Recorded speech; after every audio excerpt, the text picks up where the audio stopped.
Assalamualaikum warahmatullahi wabarakatuh. Apa khabar murid-murid? Cikgu harap macam biasalah semua dalam keadaan yang baik dan sihat. Jadi hari ini kita akan sambung pendidikan Islam tahun 3, unit 5 bawah topik kefahaman surah Al-Fatihah bahagian 2. Okey, boleh rujuk buku teks muka surat 29. Sebelum mula, jom kita lihat video ini. Video ini video yang sama dengan yang ada dalam bahagian 1. Jom. Tepuk surat Al-Fatihah. Artinya pembukaan. Ayatnya ada 7. Diwahyukan di Mekah. Dibaca saat sholat dan mengaji. Bunyinya Bismillahirrahmanirrahim. Alhamdulillahi Rabbil Alamin. Ar-Rahmanir-Rahim. Maliki Yaumiddin. Iyyaka na'budu wa iyyaka nasta'in.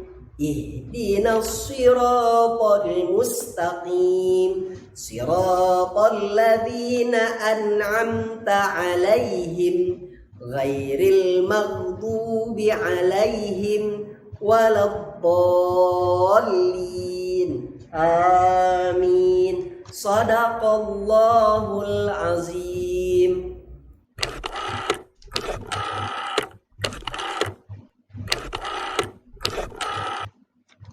Okey, pada video bahagian 1 kita telah belajar tentang pengenalan surah Al-Fatihah dan juga maksud setiap ayat bagi surah Al-Fatihah. Jadi hari ini kita nak habiskan terus bab ini dan kita sambung tentang pengajaran yang kita dapat belajar daripada surah Al-Fatihah. Okay, setiap pengajaran ada dalam setiap kandungan dalam surah Al-Fatihah ada pengajarannya. Jom kita tengok kandungan surah Al-Fatihah yang pertama. Puji-pujian kepada Allah Subhanahu Wa Taala dan membesarkan keagungannya. Jadi pengajaran yang kita dapat daripada kandungan puji-pujian kepada Allah ni, mulakan sesuatu pekerjaan dengan basmalah, iaitu Bismillahirrahmanirrahim. Kita nak makan, kita baca Bismillah dulu. Kita nak tidur, kita baca Bismillah. Nak mandi, nak pakai baju, nak pegang pensel, nak buat kerja sekolah, nak belajar, kita baca Bismillahirrahmanirrahim. Okey, seterusnya pengajaran yang kita dapat daripada kandungan surah Al-Fatihah yang pertama ini, sering mengucapkan Alhamdulillah.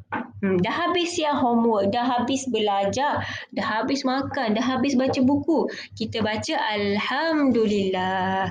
Okay, ingat nak mula apa-apa, baca Bismillah. Dah habis siap apa-apa yang kita buat, baca Alhamdulillah. Walaupun dah siap main pun, baca Alhamdulillah. Okey, kandungan surah Al-Fatihah yang kedua. Maha Pemurah lagi Maha Penyayang.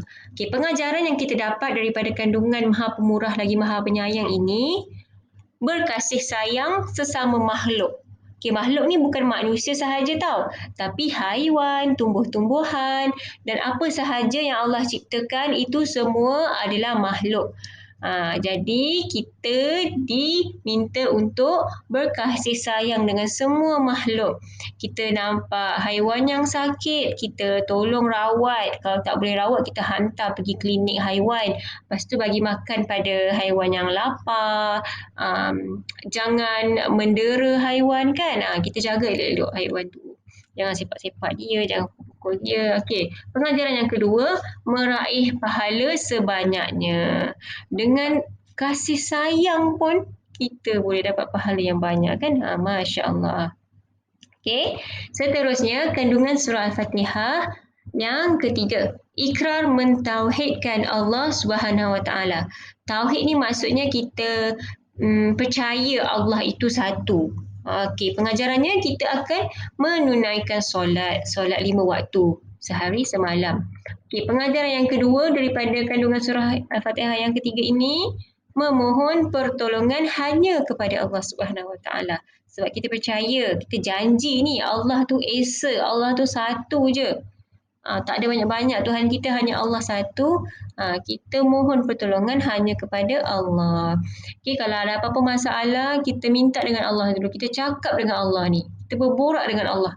Tapi lepas tu dah berborak dengan Allah, barulah kita cakap dengan ibu bapa kita, adik-beradik kita ke. Okay, kandungan surah Al-Fatihah yang keempat. Doa diberikan hidayah dan berada di jalan yang diredai Allah Subhanahu Wa Taala. Okay, jadi pengajaran daripada kandungan surah ini, belajar agama. Okay, bila kita belajar agama, insya-Allah kita usaha untuk sentiasa berada di jalan yang betul. Okey, yang kedua pengajarannya bersahabat dengan rakan yang baik. Okey, kalau kita nak sentiasa di jalan yang benar, tak terpesong kan? Jadi kita kena cari kawan yang baik. Pilih kawan yang mengajak kita buat kebaikan. Okey, kalau kawan yang selalu ajak kita lawan cakap mak ayah tu, jangan kawan dengan dia. Kita cari lagi kawan yang baik supaya kita pun akan jadi baik. Okey. Seterusnya, kepentingan mengamalkan pengajaran surah Al-Fatihah yang tadi banyak-banyak tu. Apa pentingnya kita amalkan semua yang pengajaran yang tadi tu? Yang pertama, kita mengakui keagungan dan kebesaran Allah. Kita percaya ni Allah ciptakan segala yang ada dalam laut tu, yang dekat darat, yang dekat langit, seluruh muka bumi dunia ni Allah yang ciptakan. Betapa hebatnya Allah. Okay, yang seterusnya, kepentingan amalkan pengajaran surah Al-Fatihah, berusaha melipat gandakan amalan. Okay. Contoh hari ni kita terlupa nak baca Al-Quran, kita terlupa nak baca Iqra kan. Apa kita nak buat? Esoknya kita cuba baca satu ayat. Okay, kemudian esoknya pula cuba lagi tambah 2 ayat. Okay, lusanya kita tambah pula separuh muka surat kita baca. Kemudian hari seterusnya cuba baca satu muka surat. Dan konsistenlah, lagi banyak lagi baik. Contoh, hari ni kita tak sedekah, esok kita sedekah. Kita sentiasa banyakkan amalan kita. Okay, seterusnya, kepentingan mengamalkan pengajaran surah Al-Fatihah membentuk akidah yang kukuh. Bila kita amalkan semua yang ada dalam surah Al-Fatihah itu, kita tak akan mudah terpedaya dengan benda-benda yang jahat. Okay, dan yang terakhir, kepentingan mengamalkan pengajaran surah Al-Fatihah, akhlak mulia diamalkan. Sebab kita nak sentiasa berada di jalan yang lurus. Kita nak masuk dalam syurga. Kita nak Allah bagi kita hidayah. Jadi kita sendiri akan cuba buat perkara yang baik. Perkara yang baik itu adalah akhlak mulia lah. Jadi rumusannya kita mestilah menghayati dan mengamalkan surah Al-Fatihah dalam kehidupan supaya menjadi Muslim dikasihi Allah Subhanahu Wa Taala. Alhamdulillah, hari ini kita telah belajar habis dah topik kefahaman surah Al-Fatihah. Okay, jadi kesimpulannya hari ini kita belajar pengajaran. Apa yang ada dalam surah Al-Fatihah tu. Apa yang kita sebagai orang Islam diminta buat. Kita buat daripada apa yang surah Al-Fatihah ajarkan. Okey, kemudian kita belajar juga apa pentingnya kita amalkan pengajaran-pengajaran tadi tu. Okey. Baiklah, itu sahaja untuk video kali ini. Terima kasih kerana menonton video ini sehingga habis. Sebarang soalan boleh PM Cikgu, okey? Sehingga jumpa lagi. Assalamualaikum warahmatullahi wabarakatuh.